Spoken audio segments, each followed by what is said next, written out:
Well, good morning, guys. Thanks for tuning in again. This is Don with Just Lover. Thoughts on how to not just live in, but glorify God in the middle of my open quote bad, close quote marriage.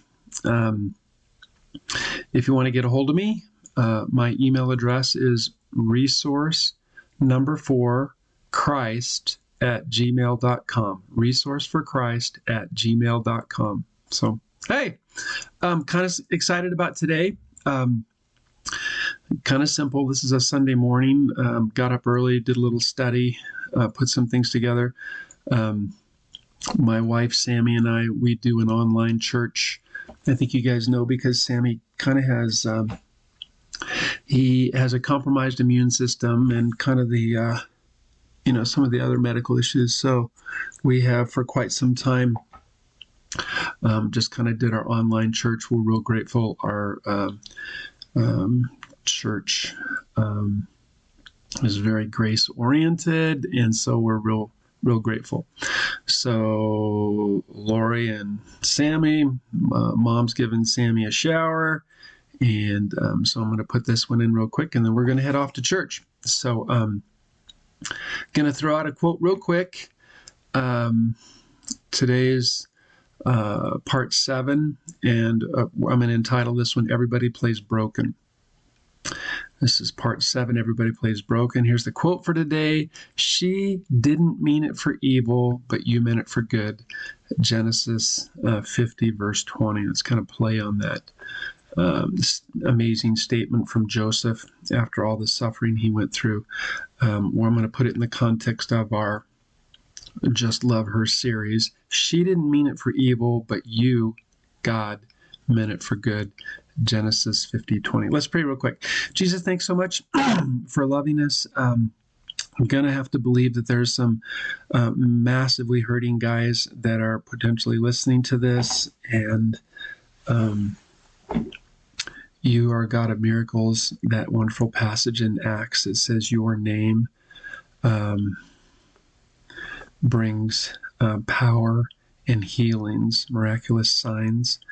And so we're just, we want to dare to hope, and we want to pray for a miracle today and ask that something that would be said would obviously be something that you promote and would empower. So thanks, love you, and we'll talk to you later. All right, so here we go. I think this one's maybe a little bit shorter, but it'll be okay. I don't think I'm not a professional, and I'm not going to get bent out of shape about having to be perfect with things. I think you guys already know this. I'm doing this because I believe God has called me to do it. I'm much more afraid of running from and not doing what I believe God's called me to do than absolutely nobody listening to these things. I don't really care how many people listen to it. I just know that God has called me to do this. I'm just going to have this right in front of me. Here it is. Obedience. Where do I put this? Obedience, not success. I don't have to worry about success. That's way above my pay grade. It has nothing to do with me. All I have to do is obey. And I'm going to say this with probably some emotion inside of me. That's what we and you, me, you, that's what we need to do in our marriage as well.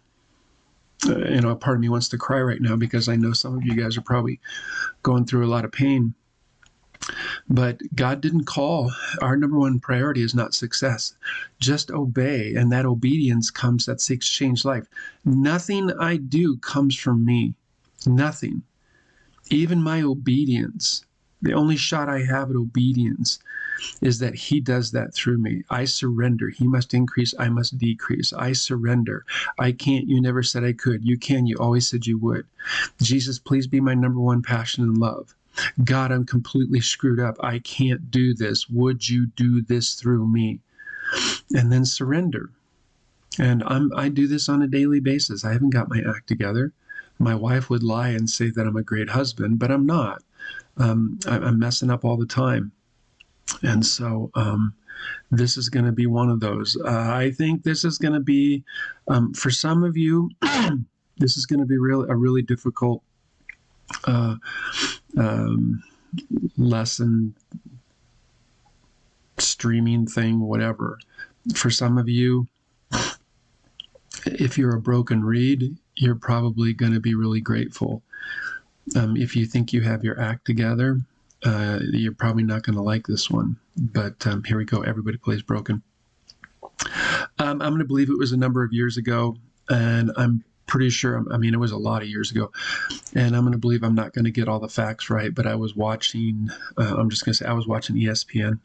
I believe it was ESPN, Fox, something, I don't know, a long time ago. And Howie Long was there. So maybe that was Fox Network. But anyway, they were talking. And I don't remember anything else anybody else said other than Howie Long told him, because it was towards the end of the season, Howie Long said that his father told him, ready, the quote is, everybody plays broken. He was saying there comes a certain time, especially in the playoffs and stuff, everybody's got something broken. And I had the opportunity to think about that for a while. And I realized, you know what, that's life. That's life. Everybody plays broken. But here's the problem, and I'm going to read this to make sure I get it right. With many broken people, they don't recognize how seriously they're broken. Okay? With many, because here it is, everybody's broken. The problem is when those people, and I'll say this twice or more times, here it is, the most broken people don't realize they're broken. The people with the most brokenness, they're the ones that point out the faults in everybody else. They're so broken, they can't look at themselves because they've tried, and anything they've tried just got worse. Confusing, full of fear. From the fear comes avenues of control, either through manipulation or anger or threats or something, and then broken relationships. Okay? So, Jesus in Mark 2:17 said, "Those who are healthy have no need of a physician, but only those who are sick. I did not come to call the righteous, but sinners, ready, who recognize their sin and humbly seek forgiveness." This is the Amplified Version. I'm going to read that again because I goobered it up. And I need to put my timer on here. Sorry. There we go. Yes, I'm such a professional. Anyway, Mark 2:17. "Those who are healthy have no need of a physician, but only those who are sick. I did not come to call the righteous, but sinners who recognize their sin and humbly seek forgiveness." That's who Jesus came for. When I was doing counseling, I had a picture of that Norman Rockwell, of the physician with a little stethoscope, and he had it on the little girl's doll. And here it is. I had it hung from the ceiling, always right behind the couch of the client I was counseling, just to remind myself that Jesus came for the sick and the broken, and that's why I'm counseling too. So anyway, that came to mind. For years, I believe, based on this and other similar passages in the Bible, that there were two types of people. The sickos and those who were healthy, those who were broken and those who were not broken. And Jesus came for the broken, not the unbroken. But here it is. That's not true. There's actually only one type of person. That one type is broken. All of us are sick. All of us are broken. Romans 3:10, Romans 3:23, "For all have sinned and fall short of the glory of God." The problem comes, ready, and again, this makes me sad. The problem comes when we don't recognize the brokenness. And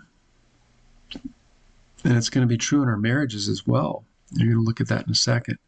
There's at least three facets of brokenness. Maybe there's more. I don't know. There's at least three. Okay.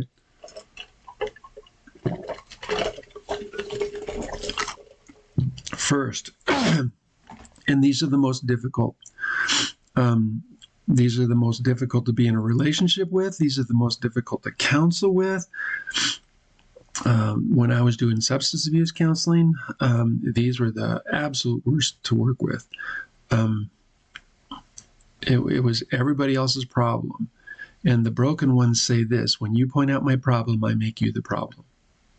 When you point out my problem, I make you the problem. I'm not broken. You're broken. It's a pain in the rumpus when you're trying to help somebody counseling. It's a real pain in the rumpus in marriage. This is where, well, we're going to look at it later, but this is where all the finger pointing comes from. This is where we constantly take little teeny annoyances and we make them gigantic mountains, relational mountains. So let me read this, make sure I get it right. These are the most difficult, are those who are broken and sick but believe they're healthy. The sickest and most broken in this category are so sick and broken that they see others as the real problem, not themselves. If I were attempt to point, like I said before, if I were attempt to point out their problem, then I become the problem. An example of this would be Luke 7:36-49. It's Simon and the prostitute. I mean, Simon was so messed up. He stumbled over the stumbling stone. He thought because he kept a few man-made rules, because he couldn't keep the God-made rules, the 613 Levitical codes, the Levites, the pastors of the time made up their own rules. He thought he was together. And so then he was pointing out the problem of the prostitute. Well, in that passage, Luke 7, Jesus, keeping it simple, Jesus said, no, man, you're the problem. You actually need to be more like the prostitute. She knows she's broken and she's getting forgiveness. You think you're not broken and you massively need forgiveness.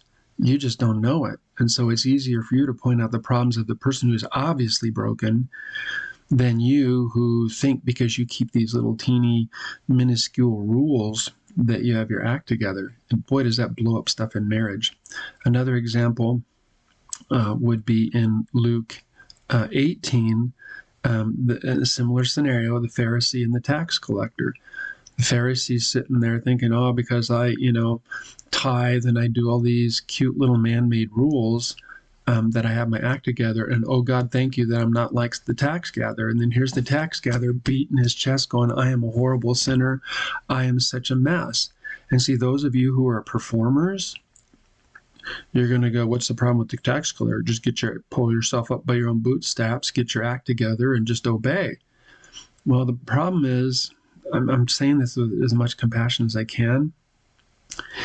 If you're doing that to your wife or other people, there's going to come a time where God's going to break you.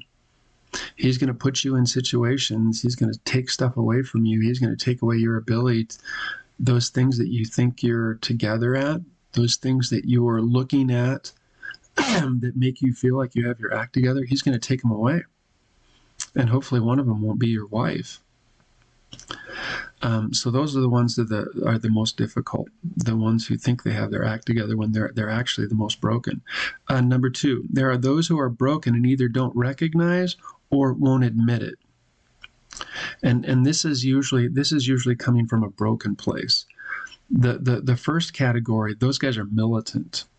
I mean, many times they're like angry, defensive, and they're pointing at everybody's fault. The second one doesn't recognize it, but they're not as militant. They're not as much into the pointing out other people's faults. And I'm going to give this example of the prodigal. The prodigal's older brother, Luke 15. We don't really hear anything until the very end of that parable, that illustration. And then he pictures in his mind, oh, the little brother was running around with prostitutes and spending all this money, and you give him the robe, the ring, and the fatted calf and the party. You didn't give me anything, and he's this rotten sinner. Well, it came across as that only came out when he got hurt. He kind of wanted to, be made a priority. He wanted a party. So that's where I'm going to come from with that. And then finally, there are those who recognize their brokenness, and as in verse 17 of that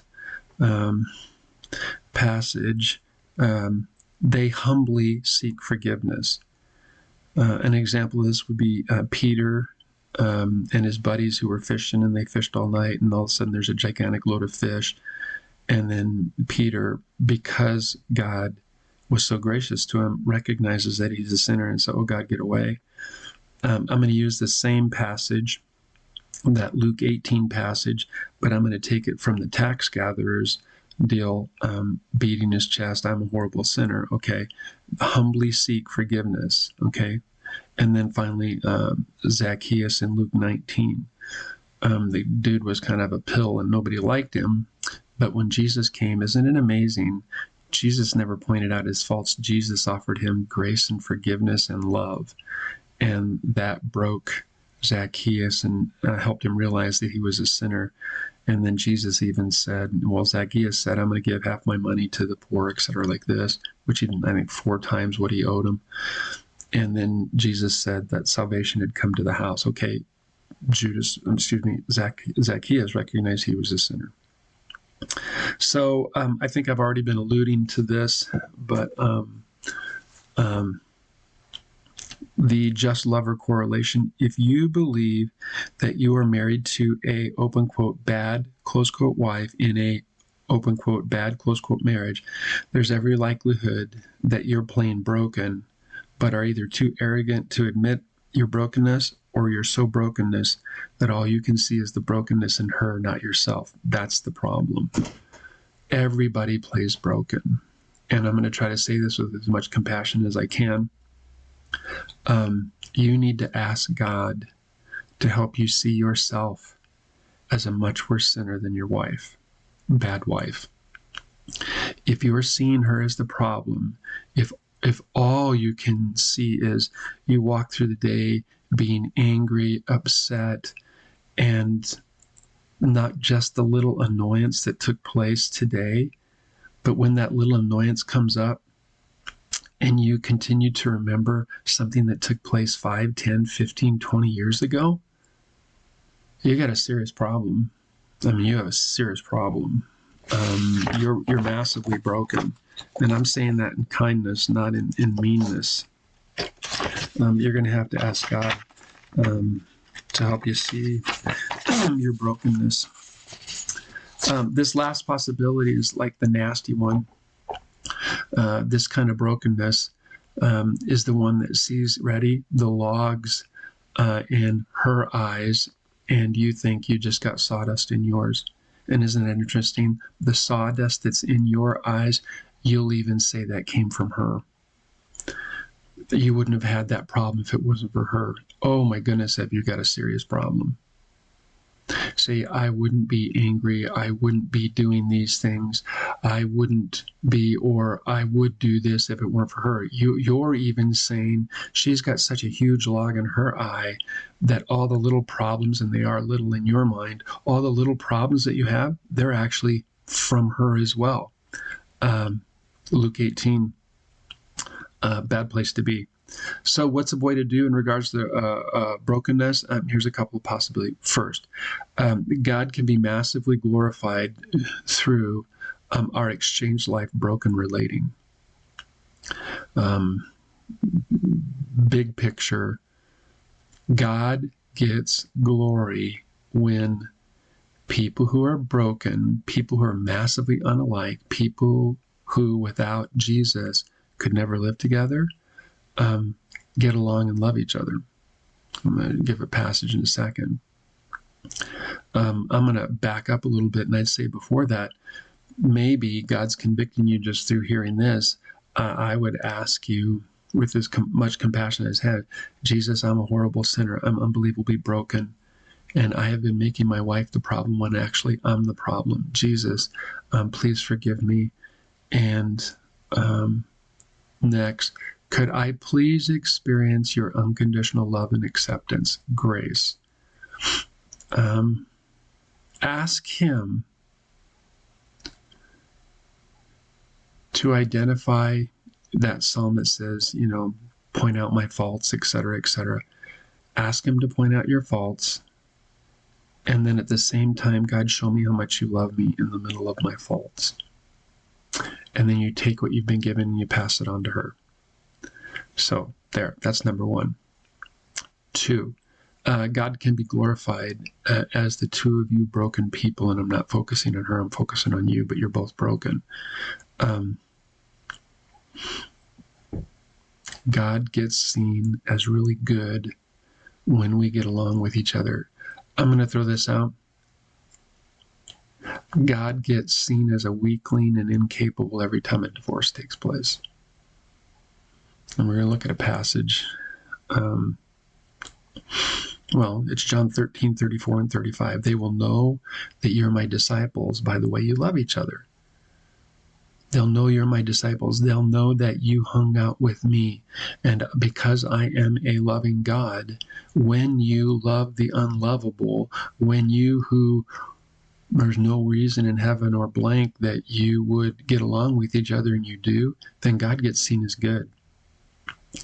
I'm just going to read this, make sure I get it right. As you, in your brokenness, continue to work at loving your, open quote, bad, close quote, wife in your bad, open quote, close quote, bad marriage, in your broken ways. The next installment is going to be imperfection is perfectly okay. In our broken ways, an imperfect marriage is perfectly okay. Why? Because there is no such thing as a perfect person. So there's nothing other than broken marriages. God gets glorified or seen as loving and wise and powerful as he is, as we miraculously keep loving each other.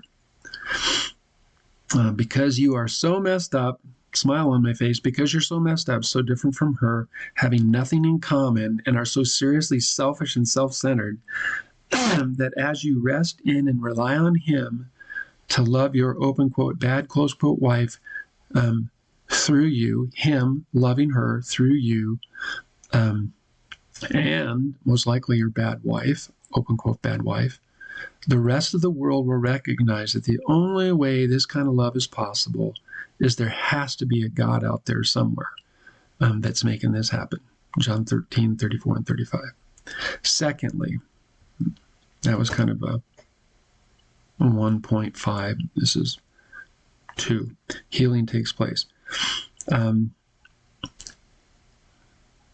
What I mean by healing is when two broken people experience God's unconditional love and acceptance, they heal and become less broken. Obviously, we become less broken when we experience God's love and acceptance. But when that person that we hoped and believed would be our little soulmate, when that person sees our faults and they still continue to love us, that's called grace. Change occurs best in an atmosphere of love and acceptance. So God's love, forgiveness, and acceptance fills, as it were, the broken cracks in each of us, and we experience healing. We become less broken. I'm going to throw some. I don't even like saying this. The last 3 years have been really challenging, and I'm still in the middle of it. But I don't believe that I'd be able to see some of the things that God is helping me see if he weren't in the process of breaking that, is it Hebrews 12, don't despise the discipline of the Lord. I'm kind of going through some of that stuff. But I wouldn't be able to see that if he weren't putting me through this time of breaking.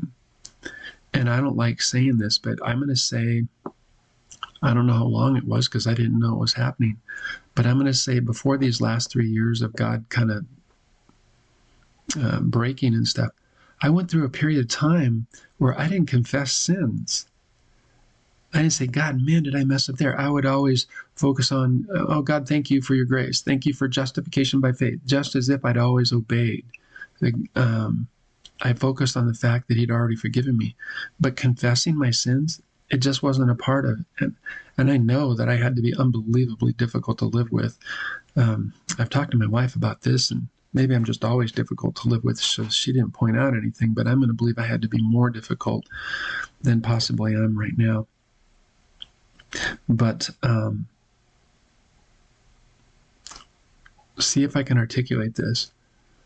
When God, Jesus, points out a sin in our life, and then he either through the Bible, experience, a song, something, we realize that, yes, I know you did this, period, full stop, I love you anyway. There's not even a but in there. Yep, you sinned. Yep, it's horrible. Full stop, period, I love you anyway.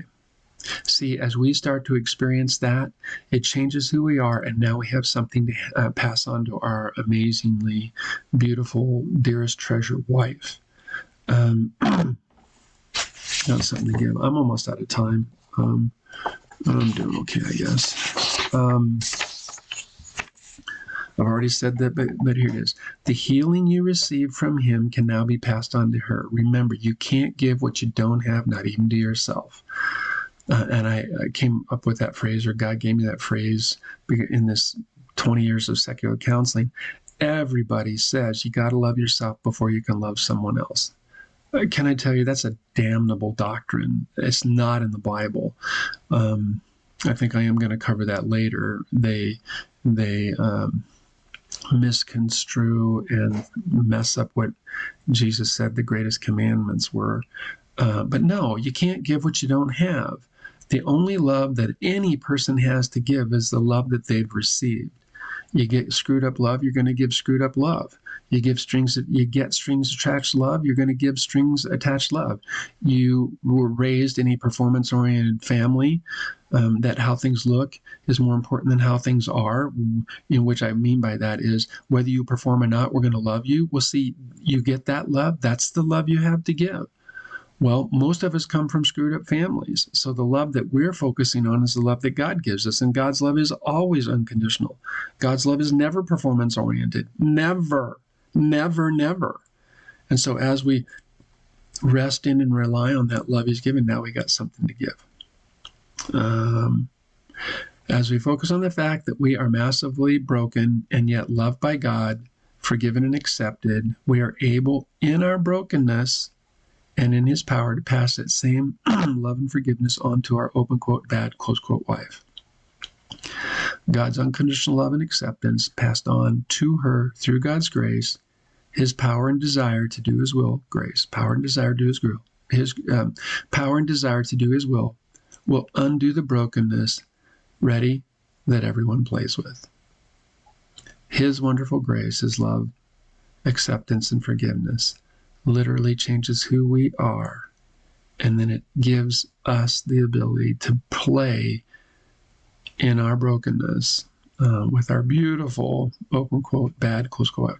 Okay, thanks for listening, guys. I appreciate it. I know it's a little bit short today, but I hope you get something out of it. Jesus, thank you for what you did, and hopefully I will see you guys next time.